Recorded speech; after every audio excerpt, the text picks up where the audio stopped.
¿Qué tal? Mi nombre es Karina Ramírez Torres y el día de hoy voy a presentar mi evidencia 3 correspondiente a la unidad de aprendizaje 3 de la materia de metabolómica. Para comenzar, hay que partir de que la metabolómica está dentro de las ciencias ómicas. Podemos ver en esta imagen aquellas que engloban a estas ciencias, que es la genómica, transcriptómica, proteómica y metabolómica.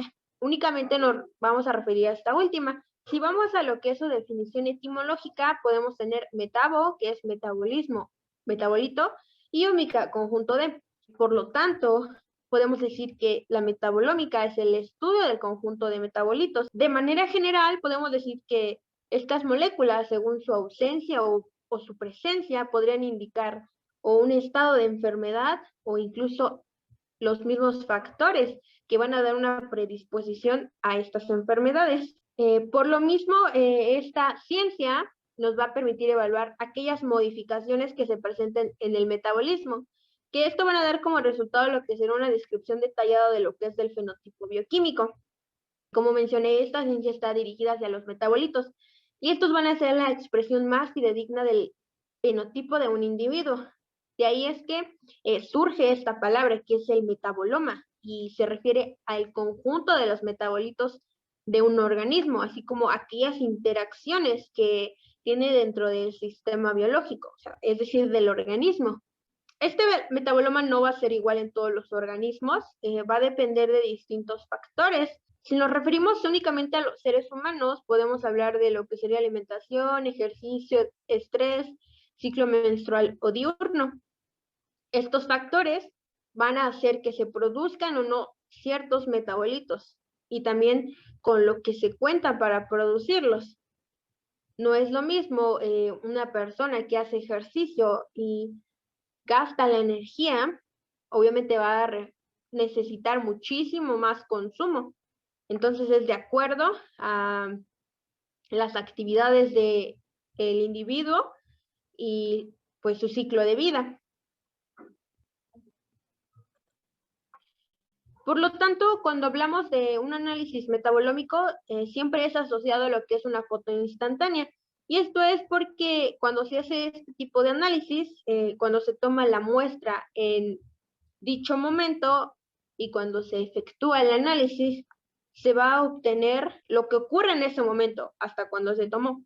Es decir, las rutas que estaban activas en ese momento, los metabolitos que se estaban produciendo o no.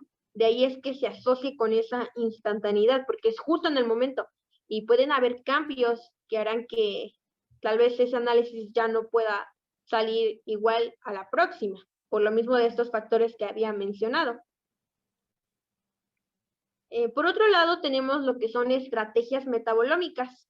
Estas las dividimos en dos, que serían la dirigida y la no dirigida. Cuando hablamos de la dirigida, es específicamente a cuando se buscan metabolitos en específico, es decir, ciertas moléculas que tienen relación, puede ser con enfermedades o situaciones específicas de este individuo. Por lo tanto, nos daría como resultado la cuantificación de metabolitos específicos. Mientras que cuando hablamos de la no dirigida o también llamada descriptiva, esta va a analizar todos los metabolitos que están presentes en la muestra y de este modo se obtiene un perfil que va pues al final lograr caracterizar el tipo de muestra analizada. Es decir, se va a obtener un perfil metabolómico, pero este va a ser global. Ahora bien, tenemos a los metabolitos en una tabla que los clasificamos en primarios y secundarios. Cuando hablamos de un metabolito, este lo describimos como aquellas moléculas resultado de la actividad metabolómica. Para comenzar, los primarios, estos van a ser productos del metabolismo primario y por ello van a ser indispensables para la vida del organismo, pues esto los necesita para hacer funciones básicas y vitales para la misma supervivencia, por lo que al ser así de indispensables los podremos encontrar ampliamente distribuidos, por lo mismo de esta necesidad de que los organismos los requieren para vivir. Y entre lo que encontramos lo que serían carbohidratos, aminoácidos, proteínas, lípidos o ácidos nucleicos. Mientras que cuando hablamos de los metabolitos secundarios, estos van a ser o producto de un metabolismo especial o son biosintetizados a partir del metabolito primario. Estos más que nada los organismos los pueden requerir o para sobrevivencia o para la interacción con el entorno. Por lo tanto, la distribución va a ser de acuerdo a la taxonomía, es decir, los metabolitos secundarios no van a ser igual de producidos en todos los organismos, y entre los cuales podemos mencionar lo que serían los alcaloides, terpenos o flavonoides. Una parte importante de esto es que hay técnicas para el análisis metabolómico, que lo dividimos en dos, que aquellas que son para la separación de metabolitos, que encontramos cromatografías de gases, electroforesis capilar, y cuando hablamos de la detección o identificación de metabolitos, hablaríamos de resonancia magnética nuclear, espectrometría de masas e infrarrojo. Específicamente les voy a hablar de HPLC, que por sus siglas en español sería cromatografía líquida de alta resolución. Esta es una técnica que se emplea para separar los componentes de una mezcla. Por lo tanto, esta consiste en lo que es una fase estacionaria, que es no polar, y una fase móvil. Por lo general, la fase estacionaria es de sílice y la fase móvil va a actuar como el portador de la muestra. Por lo tanto, la muestra en solución es inyectada. Aquí podemos ver en la imagen una columna, que aquí sería en la entrada, donde es inyectado esta fase móvil. Y los componentes de la solución van a emigrar de acuerdo a la afinidad. Esto ya sea con la fase móvil o la fase estacionaria. Así es como se da esta separación. Y pues por lo tanto, también como es importante mencionar que la utilización de diferentes detectores, esto va a depender de la naturaleza de los compuestos que se van a determinar. Así también como puntos importantes para diferenciarla de otras cromatografías es que se distingue porque emplea una bomba que les indicaré más adelante, y también que pues la fase móvil es una serie de diluyentes. Y bien, aquí tenemos lo que sería el equipo, que consta en primera instancia de un depósito donde se tiene la fase móvil. Esta fase móvil es llevada por una bomba, que es lo que mencionaba como característico de esta cromatografía, hacia el inyector. En el inyector hay una combinación con la muestra que deseamos separar. En algunas ocasiones se recomienda que la muestra sea filtrada para así evitar obstrucciones por posible material particulado. Así la combinación de lo que es nuestra fase móvil y nuestra muestra es inyectada a la columna, donde ocurre la separación según la afinidad. Por lo tanto, de esta separación se pasa a un detector donde va a ampliar la señal que se obtiene y se va a llevar a, como tal, ya obtener los datos que voy a mostrar en la siguiente cómo nos quedaría. Que aquí tenemos lo que sería un perfil cromatográfico del análisis pormenorizado de polifenoles de bajo peso molecular. Esto realizado por cromatografía líquida de alta resolución. Como había mencionado, según lo que se desea analizar, puede cambiar el detector. Para este caso es un detector de arreglo de diodos. Podemos ver que nos da distintos picos, cada uno numerado y correspondiente a una molécula. Por ejemplo, el número 1 es catequina, el 2 epicatequina, 3 flavonol, entre otros. Cada uno de estos es un pico diferente y a simple vista lo vemos por la misma absorbancia que cada una de estas moléculas presenta. Ahora podemos ver lo que serían ventajas y desventajas de este tipo de cromatografía. En primera instancia, nos menciona que hay un amplio rango de aplicabilidad, y esto dado la facilidad de el poder emplear distintos tipos de columnas de los materiales y el poder tener como también variedad de detectores. Además de que nos proporciona una facilidad en cuanto a la manipulación de los gradientes, estos generados en la fase móvil. Algo importante es que es una técnica no destructiva. el tiempo que se emplea para esto es relativamente corto, pues es menor a 30 minutos.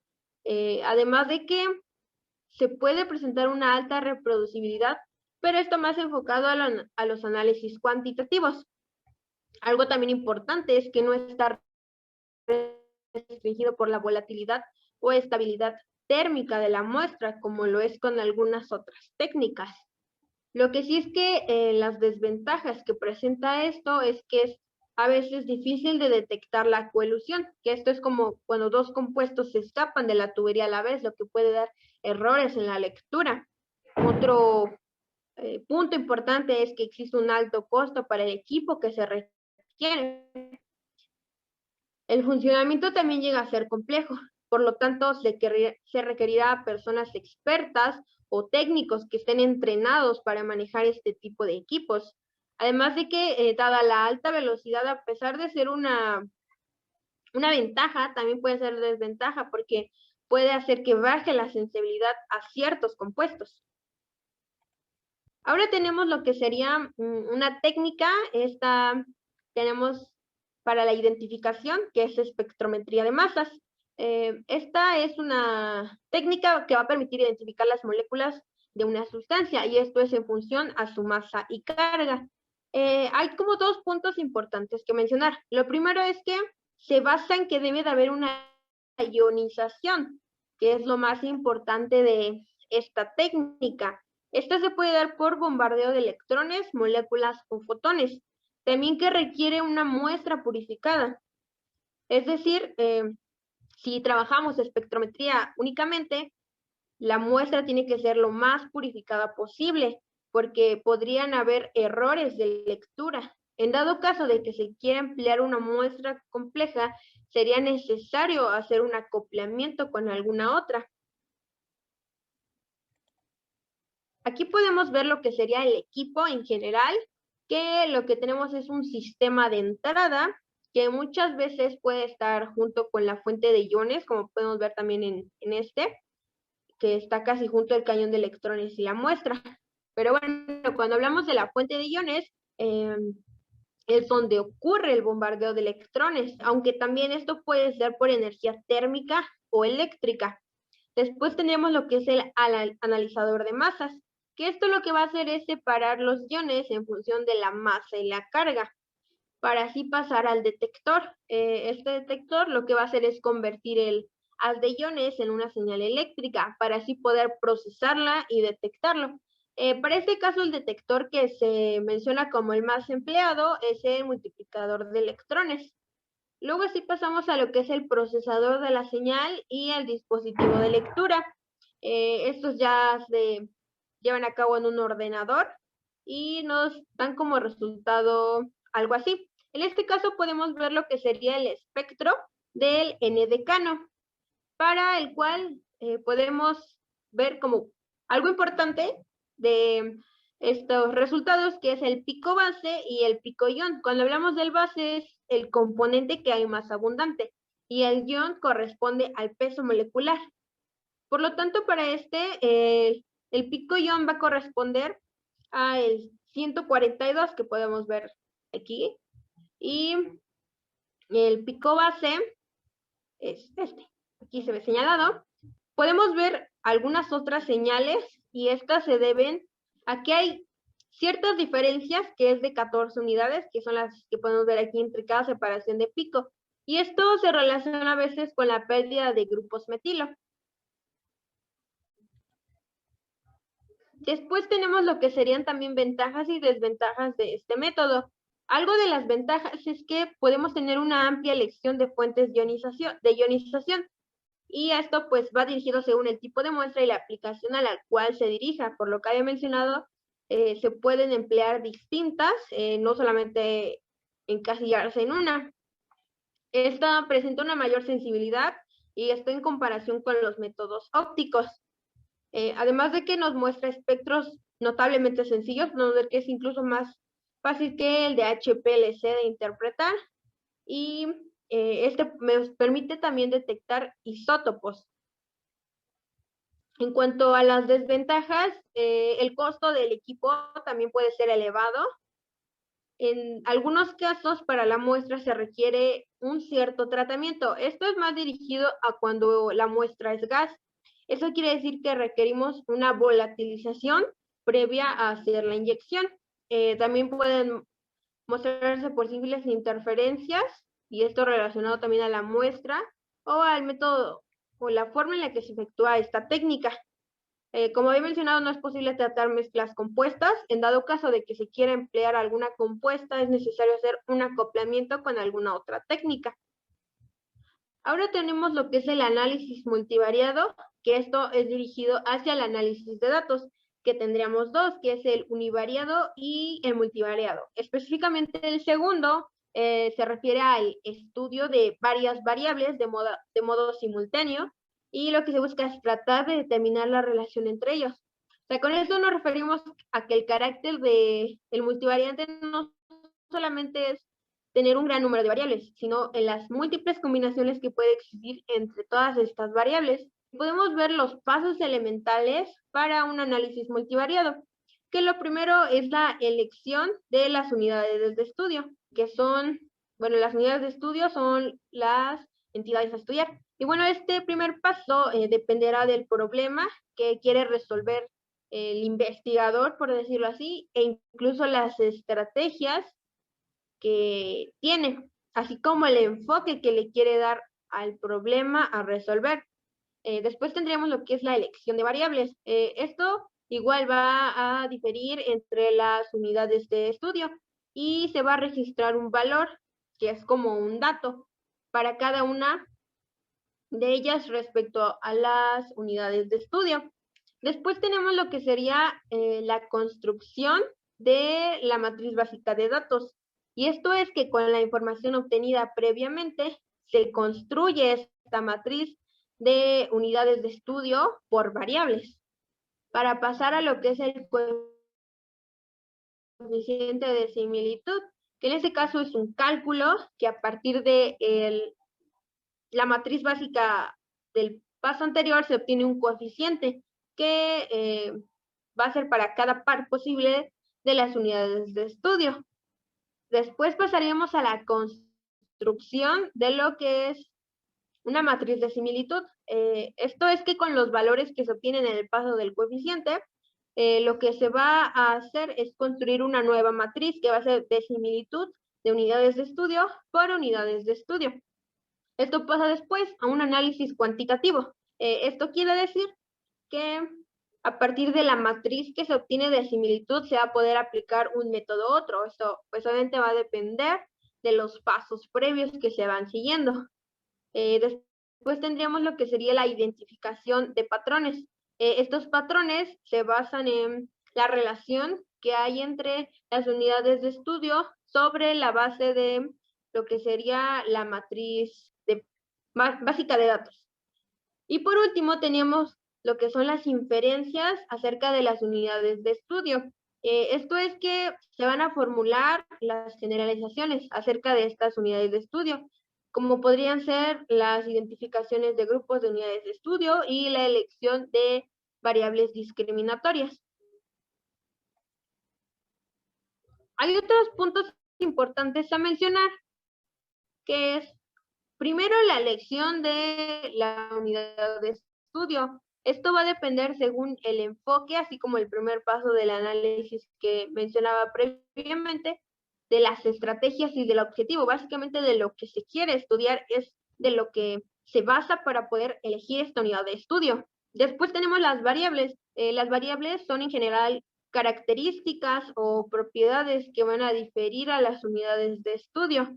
Para ello es importante excluir algunas, como aquellas que no tienen sentido biológico o están correlacionadas lógicamente o colineales, e incluso aquellas que tienen como caracteres invariables o no informativos.